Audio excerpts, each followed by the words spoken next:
So friend, তোমাদের সুবিধার্থে আমরা নিজেদেরকে প্রত্যেক দিন আপডেট করছি যাতে নতুন নতুন কিছু দেওয়া যেতে পারে যেগুলো এক্সাম রিলেটেড খুবই মোস্ট ইম্পর্টেন্ট। তো ফ্রেন্ড, তোমরা যদি জেনে থাকো যে জেআরবিটি এবার প্রথমবার একটা এক্সাম কন্ডাক্ট করতে চলেছে, তাকে জেআরবিটি কোনো এক্সাম নেয়নি, তার জন্য জেআরবিটির প্রিভিয়াস ইয়ার কোয়েশন পেপারও নেই। সো তার জন্য আমরা 1200 এবং 1300 বিভিন্ন পরীক্ষাতে আসা প্রশ্নগুলো নিয়ে তোমাদের সামনে হাজির, যেগুলো খুবই মোস্ট ইম্পর্টেন্ট এবং জেআরবিটির প্রথম এক্সামে আসতে পারে। তো সেই মোতাবেক আমরা ক্লাস 4 নিয়ে তোমাদের সামনে হাজির। তো তোমরা যদি আমাদের প্রিভিয়াস 3টি ক্লাস না দেখে থাকো তাহলে উপরে দেওয়া আই বটনে ক্লিক করে সবগুলো ক্লাস দেখে নেবে। তাছাড়া আমাদের চ্যানেলের মধ্যে প্লেলিস্ট বানানো আছে, সেখান থেকে সবগুলো দেখতে পারো। তার সাথে সবাইকে নমস্কার এবং welcome to our channel let's crack Tripura exam. তোমরা জেনে খুশি হবে যে ফ্রেন্ড, আমাদের ক্লাসের প্রত্যেকটা পিডিএফ শেয়ার করেছি তোমাদের সাথে আমাদের টেলিগ্রাম চ্যানেলের মধ্যে। যদি তোমরা কেউ আমাদের টেলিগ্রাম চ্যানেলের মধ্যে থেকে সেই পিডিএফগুলো ডাউনলোড না করে থাকো তবে আজকে যাবে এবং সবগুলো ডাউনলোড করে নেবে। আর যদি কোনোগুলো মিসিং থাকে পিডিএফ, অবশ্যই আমাদেরকে ইনফর্ম করবে, আমরা অবশ্যই সেগুলো তোমাদের জন্য অ্যাভেলেবেল করে দেব। তাছাড়া তোমাদের সুবিধার্থে আমরা ডেসক্রিপশনের মধ্যে লিঙ্কটি দিয়ে দেবো, সেখান থেকেও ক্লিক করে জয়েন করতে পারো। আমাদের টেলিগ্রাম চ্যানেলের নাম হলো let's crack Tripura exam. Friends, if you not yet subscribe our channel, do subscribe and press the bell icon for regular update. And don't forget to like and share. So friend, class শুরু করার আগে তোমাদের কাছে ছোট্ট request, তোমরা অবশ্যই ক্লাসটি last অবধি দেখবে এবং প্রত্যেকটা কোয়েশ্চেন আনসার দেওয়ার চেষ্টা করবে। আমাদের লাইভ চ্যাট বক্স ওপেন থাকবে তোমাদের জন্য, অবশ্যই তোমরা সেখানে আনসার দেবে। পাশাপাশি ফ্রেন্ড, তোমরা যদি এখনও লাইক, শেয়ার এবং সাবস্ক্রাইব না করে থাকো অবশ্যই সেটা করে নেবে। তোমাদের ছোট্ট লাইক আমাদেরকে মোটিভেট করবে এরকম আরও অনেকগুলো ক্লাস নিয়ে আসতে। চলো তাহলে শুরু করা যাক। Today's first question, Tripura attend statehood on 21 January 1972. Which of the following two state attend statehood on same day? যে ত্রিপুরা আমরা জানি যে ফুল ফ্লেজ স্টেট বা স্টেটহুড কবে পেয়েছিল? 21 January 1972। তো তার পাশাপাশি নিজের কোন দুটি স্টেটও সেই রকম স্টেটহুড পেয়েছিল ফ্রেন্ড? ত্রিপুরার সাথে সাথে আরও দুটি স্টেট পেয়েছিল 21 January 1972 স্টেটহুড। তো নিচের কোন দুটি হবে? Yes, the right answer is, আমাদের সবার জানা যায় ত্রিপুরার পাশাপাশি মেঘালয় এবং মণিপুরও পেয়েছিল। মেঘালয় এবং মণিপুরও পেয়েছিল statehood. Yes friend, so option C is the right answer. তো আমাদের জানা যায় নর্থ ইস্টার্ন রিজন অ্যাক্ট, যে নর্থ ইস্টার্ন রিজন অ্যাক্ট অনুসারে North Eastern Region Act 1971 North Eastern Region Act 1971 অনুসারে ত্রিপুরার পাশাপাশি 3টি রাজ্যকে স্টেটহুড উপাধি দেওয়া হয়েছিল 21 January 1972। আর সেই 3টি রাজ্য হলো Meghalaya, Manipur and Tripura. Next question, Which district of Tripura has the lowest literacy rate as per 2011 census? যে 2011 সেন্সাস অনুযায়ী নিচের কোন ডিস্ট্রিক্টে সবচেয়ে lowest literacy rate? Yes friend, so 2011 সালের আদমশুমারি অনুযায়ী ত্রিপুরা কোন জেলাতে সাক্ষরতা সবচেয়ে কম? Yes friend, so the right answer is option A. আমরা জানি যে সাউথ ত্রিপুরাতে সবচেয়ে কম 2011 সালে আদমশুমারি অনুযায়ী। ইয়েস ফ্রেন্ড, সো দা এবং ছিল সবচেয়ে বেশি ছিল কোন জায়গাতে? ওয়েস্ট ত্রিপুরা। ওয়েস্ট ত্রিপুরাতে ছিল 88.69%। 88.69% হলো ওয়েস্ট ত্রিপুরা থেকে, আর সাউথ ত্রিপুরা থেকে হলো 84.66%। ইয়েস ফ্রেন্ড, 88.66% হলো সাউথ ত্রিপুরা থেকে। আর নর্থ ত্রিপুরা থেকে 87.50% নর্থ ত্রিপুরা থেকে। অ্যান্ড দলাই ত্রিপুরা থেকে হলো 85%, 85.72%। ইয়েস ফ্রেন্ড, সো এখানে উপরের 4টা ডিস্ট্রিক্টের মধ্যে সাউথ ত্রিপুরা থেকে সবচেয়ে কম literacy rate. Next question, Question number 3. Who is the first man to land the moon? যে চাঁদে অবতরণকারী প্রথম ব্যক্তি কে ছিলেন, যে চাঁদের মাটিতে পা রেখেছিলেন প্রথম ব্যক্তি কে? সেটা আমরা সবার জানা যে নীল আর্মস্ট্রং ছিলেন সেই ব্যক্তি যিনি চাঁদের মাটিতে প্রথম পা রাখেন। Option B is the right answer. তো নীল আর্মস্ট্রং ছিলেন সেই ব্যক্তি যিনি চাঁদের মাটিতে প্রথম পা রাখেন। তাছাড়া নীল আর্মস্ট্রংয়ের সাথে আরেকজন ব্যক্তি গিয়েছিলেন, তার নাম হলো অ্যালড্রিন।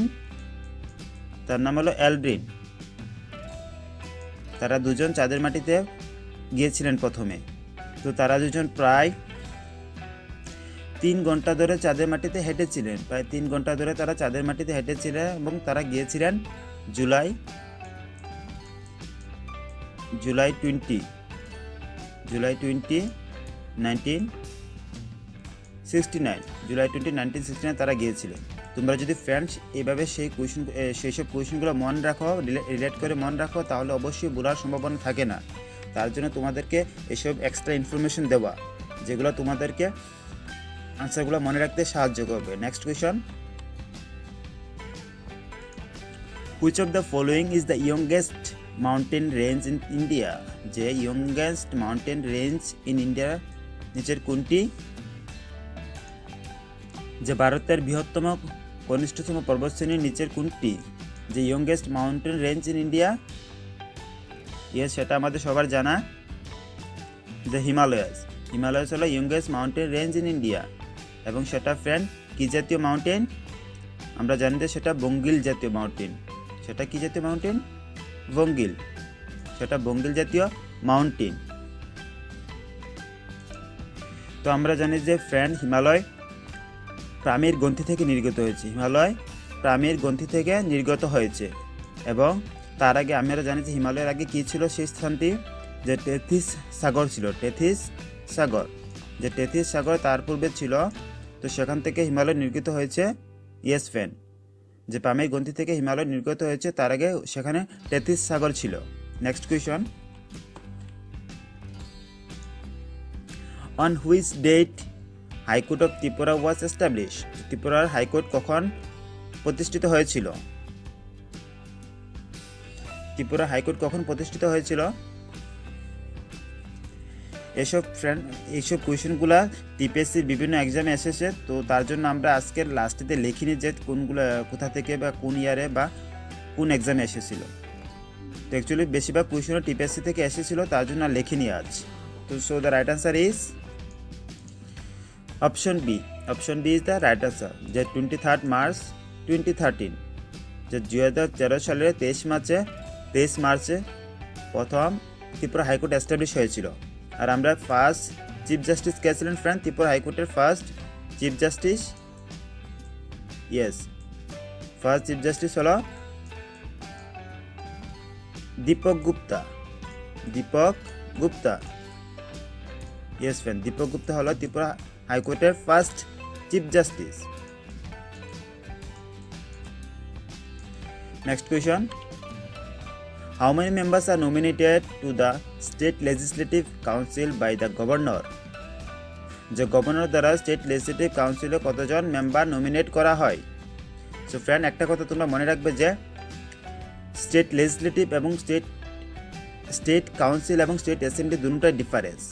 তো আমরা জানি যে ইন্ডিয়ার সব স্টেটের স্টেট লেজিসলেটিভ কাউন্সিল নেই, বাট লেজিসলেটিভ অ্যাসেম্বলি আছে, যেটাকে বাংলাতে বলা হয় রাজ্য বিধান পরিষদ আর রাজ্য বিধানসভা। স্টেট অ্যাসেম্বলি হলো রাজ্য বিধানসভা এবং লেজিসলেটিভ কাউন্সিল হলো রাজ্য বিধান পরিষদ। তো এখানে বলা হচ্ছে যে রাজ্য বিধান পরিষদে কতজন মেম্বার নিযুক্ত করতে পারে গভর্নর দ্বারা? Yes friend, the right answer is option B, যে 1/6। তো 6 জনে একজন নিযুক্ত করতে পারে। তো ফর এক্সাম্পল, যদি 50টা সিট থাকে, তাহলে তার মধ্যে থেকে 28 নমিনেটেড করবে। তো তার মধ্যে 20 হবে অফিসিয়াল এবং 8টি হবে নন অফিসিয়াল। যে 8টি হবে নন অফিসিয়াল। Yes friend. অ্যান্ড বাকি 22টি থাকবে ইলেক্টেড। তো বাকি 22টি থাকবে কি ইলেক্টেড ফ্রেন্ড। যে 50টা যদি সিট থাকে তার মধ্যে 28টি হবে নমিনেটেড, তার মধ্যে 20টি অফিসিয়াল এবং 8টি নন অফিসিয়াল এবং 22টি হবে ইলেক্টেড। তো ফ্রেন্ড তোমরা অবশ্যই সেটা নিয়ে ক্লিয়ার থাকবে যে রাজ্য বিধান পরিষদ এবং বিধানসভা দুটোই আলাদা। যে রাজ্য বিধান পরিষদ যদি আমাদের ত্রিপুরার কথা বলতে হয় তাহলে নেই, শুধু ভারতের কয়েকটি রাজ্যেই রাজ্য বিধান পরিষদ আছে। ফর এক্সাম্পল মহারাষ্ট্র, কর্ণাটকা, এইসব রাজ্যগুলোর মধ্যে এমন কয়েকটি রাজ্যের মধ্যে বিধান পরিষদ আছে। Next question, by which constitutional amendment act was the term socialist added to our constitution? The socialist শব্দটি বা সার্বভৌম বা সমাজতান্ত্রিক শব্দটি সংবিধানে কোন সংসদীয় আইন দ্বারা নিযুক্ত করা হয়েছে, অ্যাড করা হয়েছে? Yes friend. সোশ্যালিস্ট ওয়ার্ডটি বা সার্বভৌম সমাজতান্ত্রিক শব্দটি নিচের কোন আইন দ্বারা, কোন অ্যাক্ট দ্বারা অ্যাড করা হয়েছে? তো তোমরা আনসার দেওয়ার পাশাপাশি আমি আর একটু বলে দিচ্ছি যে সোশ্যালিস্ট ওয়ার্ডগুলোর সাথেও আরও 2টি ওয়ার্ডও অ্যাড করা হয়েছে। So the second word is sovereign, means সার্বভৌম। যে সার্বভৌম শব্দটিও অ্যাড করা হয়েছে তখন। তার পাশাপাশি সেকুলার শব্দটি, যে ধর্মনিরপেক্ষ। যে সেকুলার, সার্বভৌম অ্যান্ড সোশ্যালিস্ট, 3S, সেই তিনটি ওয়ার্ড একসাথে অ্যাড করা হয়েছে আমাদের ইন্ডিয়ান কনস্টিটিউশনের মধ্যে। So the right answer is option B, যে 42nd অ্যামেন্ডমেন্ট অ্যাক্ট 1976। যে 42nd অ্যামেন্ডমেন্ট অ্যাক্ট দ্বারা সেই সোশ্যালিস্ট, সেকুলার অ্যান্ড সভরেন এই 3টি ওয়ার্ডকে অ্যাড করা হয়েছে, যে সমাজতান্ত্রিক, ধর্মনিরপেক্ষ এবং সার্বভৌম। Question number 8, which of the following is a volcanic lake? যে নিচের কোনটি ভলকানিক লেক?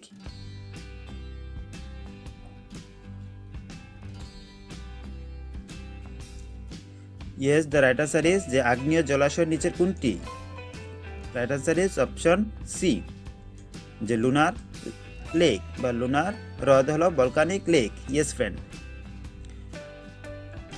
এবং সেটি মহারাষ্ট্রের বুলদানা জেলায় অবস্থিত। মহারাষ্ট্রের বুলদানা জেলায় অবস্থিত। তো ফ্রেন্ড পাশাপাশি আমরা মহারাষ্ট্র সম্বন্ধে আরও কিছু জেনে নেই, যে মহারাষ্ট্রের চিফ মিনিস্টার হলেন এখন সিএম হলো উদয় ঠাকরে। যে উদয় ঠাকরে হলো মহারাষ্ট্রের চিফ মিনিস্টার, অ্যান্ড গভর্নর হলো ভগৎ সিং কোশিয়ারি।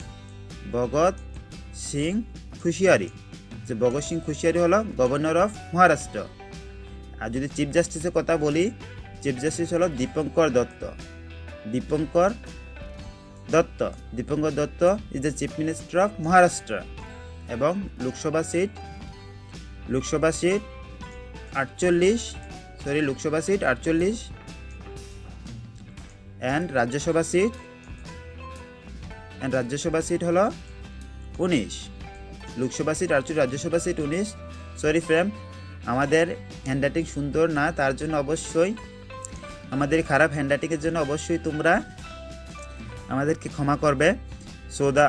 এবং লেজিসলেটিভ অ্যাসেম্বলির মধ্যে ফ্রেন্ড আছে, লেজিসলেটিভ অ্যাসেম্বলি যে রাজ্য বিধানসভার মধ্যে আছে 258 সিট। তো আমরা ত্রিপুরার মধ্যে জানি যে 60 আছে, সেই রকম লেজিসলেটিভ অ্যাসেম্বলির মধ্যে মহারাষ্ট্রের 258 সিট আছে। Next question, which one is a non-conventional sources of energy for India? Which one is a non-conventional source of energy for India? যে কোনটি ভারতের অপরিচিত শক্তির উৎস? Yes, right answer is option B, solar energy. Solar energy হলো ভারতের non-conventional source of energy. Next question, climate of Tripura can be classified as, যে ত্রিপুরার আবহাওয়ার কোন শ্রেণীবদ্ধ করা যেতে পারে? ত্রিপুরার আবহাওয়া কীরকম? Yes friend, the climate of Tripura can be classified as, যে ত্রিপুরা আবহাওয়া এই হিসাবে শ্রেণীবদ্ধ করা যেতে পারে, নিচের কোনটি হবে?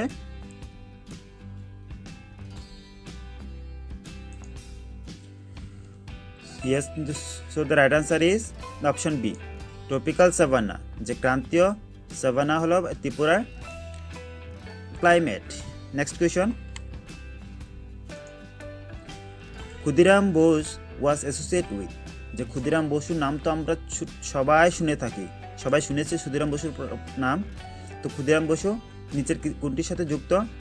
ফ্রেন্ড, ক্ষুদিরাম বসু ছিলেন সেই বিপ্লবী, সেই প্রথম যুব বিপ্লবী যিনি দেশের জন্য হাসতে হাসতে নিজের প্রাণকে উৎসর্গ করে দিয়েছিলেন friend.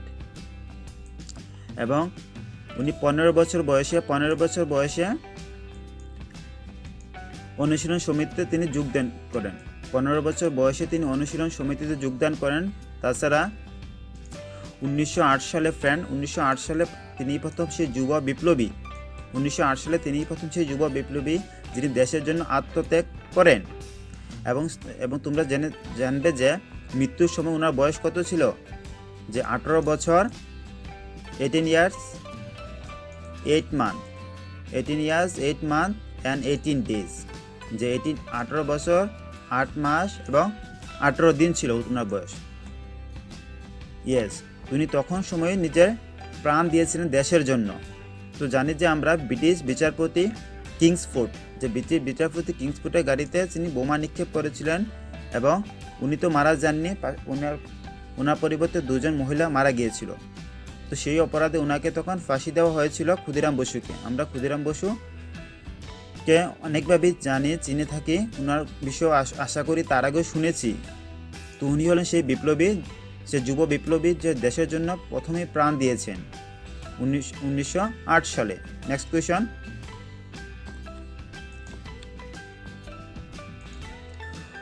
What is the common name of state butterfly of Tripura? যে ত্রিপুরা বাটারফ্লাইয়ের কমন নেম কি? ত্রিপুরা বাটারফ্লাইয়ের কমন নেম আমরা কি জানি friend? Yes, so the right answer is option B, যে common bird wings. Option B is the right answer, যে Tripura state বাটারফ্লাইকে common কি নামে জানি? Common bird wing. Next question, the world health day is celebrated on, যে বিশ্ব স্বাস্থ্য দিবস পালিত হয় কখন? ইয়েস ফ্রেন্ড, তোমরা যদি আমাদের প্রিভিয়াস ক্লাসগুলো দেখে থাকো তাহলে অবশ্যই আমরা সেই ক্লাসগুলো করেছি। সেই ক্লাসগুলোর মধ্যে যে বিশ্ব স্বাস্থ্য দিবস কবে পালিত হয়? Yes, so the right answer is option C, যে 7th এপ্রিল। 7th এপ্রিল প্রত্যেক বছরই বিশ্ব স্বাস্থ্য দিবস পালিত হয় এবং সেটা চলে আসছে সিন্স 1950 থেকে। 1950 থেকে সেটা চলে আসছে, বিশ্ব স্বাস্থ্য দিবস পালিত করি আমরা। তো এবারে ট্যাগলাইন কি ছিল ফ্রেন্ড? এবার ওয়ার্ল্ড হেলথ ডে ট্যাগলাইন ছিল support nurse and midwifes. Next question, the book Hind Swaraj is written by, যে হিন্দ স্বরাজ বইটিকে নিচে কার দ্বারা লেখা হয়েছে? Yes, so the right answer is option B.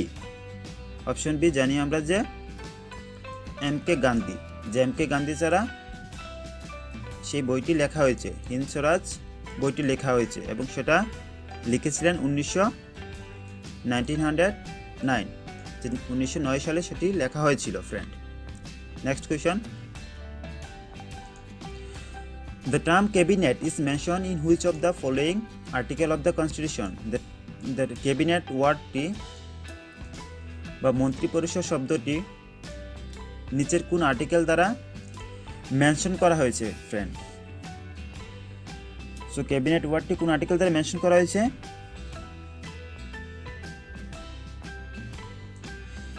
Friend, আমরা জানি যে 352 আর্টিকেল 352, আমরা জানি যে আর্টিকেল 352 হলো ন্যাশনাল ইমার্জেন্সি, যা রাষ্ট্রপতি ঘোষণা করতে পারে।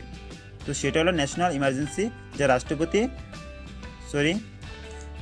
ন্যাশনাল ইমার্জেন্সি যেটা রাষ্ট্রপতি ঘোষণা করতে পারে। তো তার 352 অনুচ্ছেদে প্রথম আর্টিকেল ক্যাবিনেট শব্দটি ইউজ করা হয়, ব্যবহার করা হয়। 352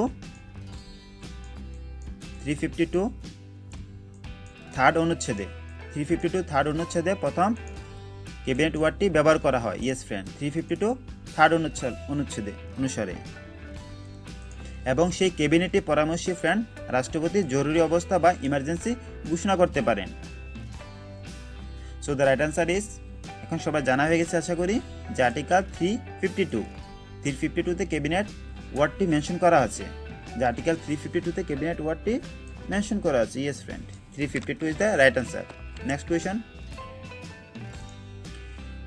where is Tripura was a colossal stone image of Avalokiteshvara found, যে ত্রিপুরা কোথায় পাওয়া গেল অবলোকিতেশ্বর এক বিশাল পাথরের চিত্র। ইয়েস, যে অনেক বড় বিশাল পাথরের চিত্র ত্রিপুরায় কোথায় পাওয়া গেল? Yes, so the right answer is option A, পিলাকে। যে আমরা জানি পিলাকে সে বিখ্যাত অবলোকিতেশ্বর পাথরের চিত্র পাওয়া গেছে। সো সেটা প্রেজেন্টে সাউথ ত্রিপুরাতে বিলং করে, আন্ডার সাউথ ত্রিপুরা ডিস্ট্রিক্ট এবং শান্তিবাজার সাব ডিভিশন আন্ডারে, Shantibazar sub division, south Tripura district এবং শান্তিবাজার সাব ডিভিশন আন্ডারে এক্সিস্টিং করে। Next question, which of the following state is the largest producer of coal in India, যে নিচের কোন স্টেট সবচেয়ে বেশি পরিমাণে কয়লা উৎপাদন করে? যে largest producer of coal in India, যে ইয়ারলি কোল প্রডিউস করে নিচের কোন স্টেট সবচেয়ে বেশি? Jharkhand, west Bengal, Chhattisgarh and none of this. Yes, the right answer is Jharkhand. তো ঝাড়খণ্ড হলো সেই রাজ্য যেখানে সবচেয়ে বেশি কয়লা প্রত্যেক বছর উৎপাদন করা হয় এবং তার পরিমাণ হলো 83.15 billion ton, 15 billion ton yearly. Yes friend, 83.15 billion ton yearly Jharkhand produce করে কয়লা। Next question,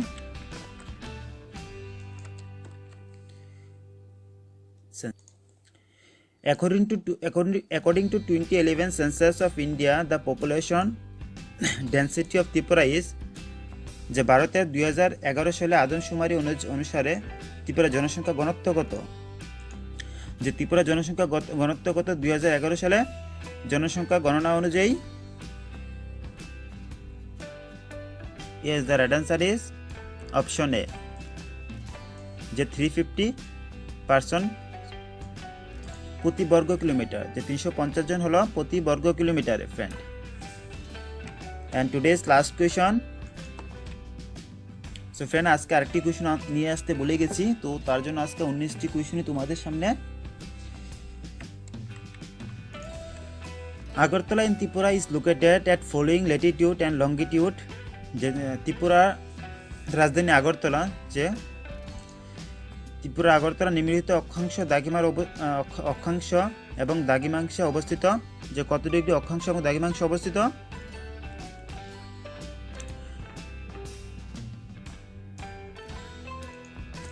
Yes, the right answer is option A, যে 23.8315 degree north and 91.2868 degree West. Yes friend, option A is the right answer. So এই ছিল তোমাদের জন্য আজকে আমাদের class. তো আমাদের ক্লাস কেমন লাগলো তোমাদের কাছে অবশ্যই সেটা আমাদেরকে কমেন্ট করে জানাতে পারো। তাছাড়া কীরকম ক্লাস নিয়ে আসা দরকার অবশ্যই তোমরা সেসব কিছু জানাবে। আমাদের কোনো ক্লাসের পিডিএফ যদি আমরা শেয়ার করতে বলে থাকি ফ্রেন্ড, অবশ্যই তোমরা আমাদেরকে ইনফর্ম করবে। আমরা অবশ্যই সেসব পিডিএফগুলো যত তাড়াতাড়ি সম্ভব তোমাদের জন্য আপলোড করে দেবো এবং তোমরা সেখান থেকে ডাউনলোড করে দেবে। সো আমাদের টেলিগ্রাম চ্যানেল নাম হলো, আশা করি সবাই তোমরা জানো, যে লেটস ক্র্যাক ত্রিপুরা এক্সাম।